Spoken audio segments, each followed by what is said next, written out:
Então, a literatura, a língua portuguesa, ela tem uma importância fundamental para que a gente possa aqui falar sobre o futuro do pensamento brasileiro.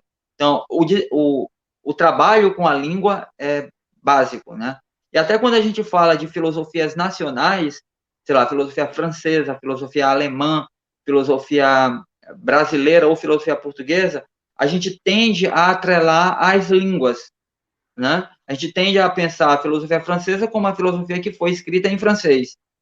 Tende a pensar a filosofia portuguesa como uma filosofia que foi escrita em português. Ainda que isso não seja sempre verdade, porque se a gente fizer essa restrição, a gente desconsidera, por exemplo, em Portugal, muito da filosofia que foi feita em latim, certo?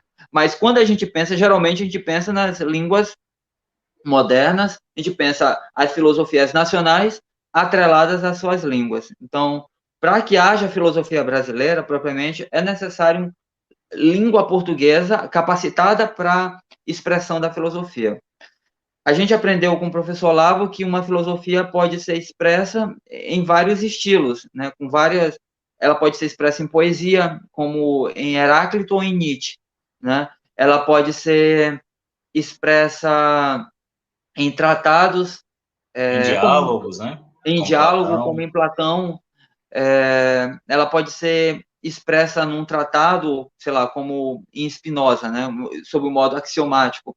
Uhum. Então, há várias maneiras de expressar, há vários estilos literários que podem ser utilizados por uma filosofia, ou simplesmente estilo literário escrito nenhum, só a fala, né? Como, por exemplo, em Sócrates, onde não há propriamente um estilo literário, mas há uma capacidade retórica, digamos assim, uma capacidade do falante, do conversador, né? Então, em quaisquer dessas opções, há o uso não apenas suficiente da língua, há um uso proficiente da língua, né? Então, o filósofo, ele domina a língua não apenas sob o ponto de vista literário, não apenas uma proficiência literária ele tem de ter para o manuseio da língua em benefício próprio para a expressão da sua filosofia, mas ele tem de ter uma capacidade superior a, essa capacidade literária, né? E para que a gente possa falar em filosofia em língua portuguesa e mais precisamente em filosofia brasileira, a gente tem que se voltar para a importância da língua portuguesa na expressão dessa filosofia.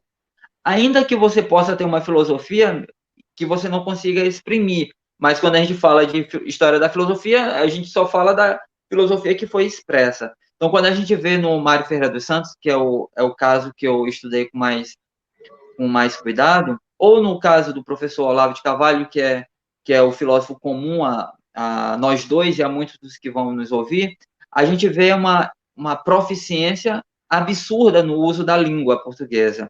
O Mário Ferreira dos Santos, tanto na oral, né, ele era um orador, ele era um excelente retórico, e ele conhecia a língua portuguesa com profundidade. Ele foi tradutor, então ele tinha o manejo da língua para transpor do grego para o português, do latim para o português, do alemão, do francês, do inglês para o português. Então, a gente já vê aí uma capacidade linguística, um domínio da técnica linguística fora do comum.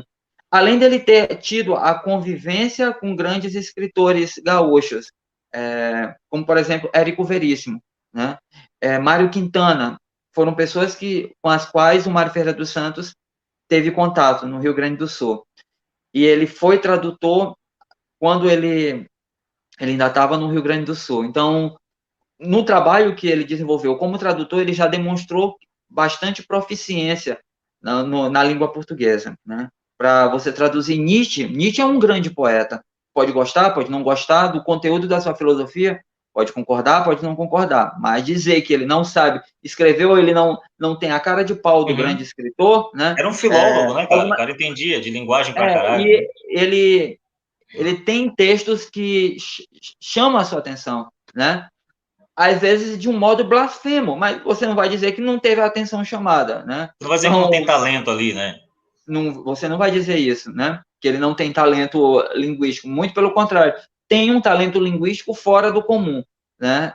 Você pode até não gostar da filosofia dele, pode discordar no todo e nas partes, mas talento literário ele tinha de sobra. O próprio Mário teve de estudar um pouco mais a língua alemã para poder traduzir o Nietzsche devidamente, né? Então, a gente vê aí que está diante de alguém que tem um conhecimento de língua portuguesa muito grande. E o sucesso do professor Olavo, digamos assim, não que ele precise do sucesso que tem, mas o fato é que ele tem um sucesso, ele é um grande escritor, ele vendeu muitos livros, graças ao talento retórico, ao talento literário, que ele mostra num texto escrito, que ele mostra na fala, que ele demonstra no Facebook, né? Ou seja, ele conhece as diversas possibilidades de uso da língua, de causar um choque no leitor despreparado, de causar choque no leitor mais preparado, ou de causar uma grande impressão no leitor muito bem preparado.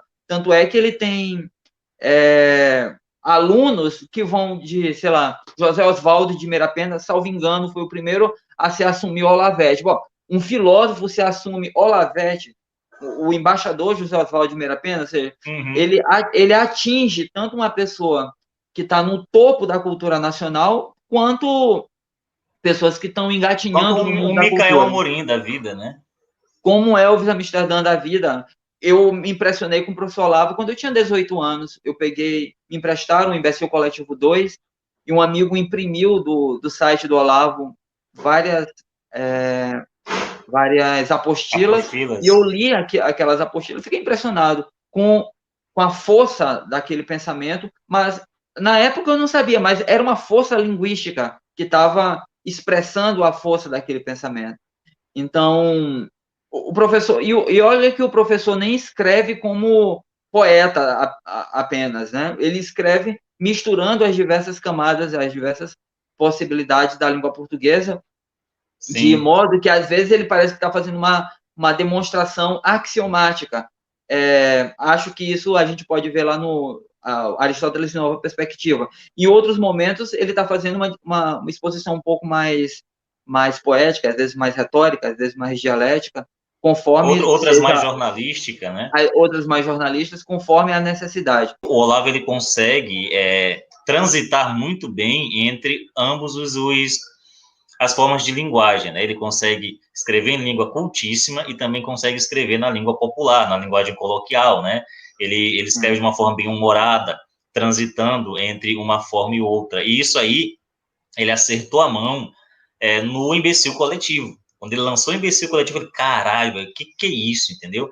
Eu acho que todo mundo que leu, né, que teve esse primeiro contato com o Imbecil Coletivo do Olavo, tem essa sensação, né, de que é isso, cara? Isso aqui é feijoada, entendeu? Como falam lá os brasileirinhos.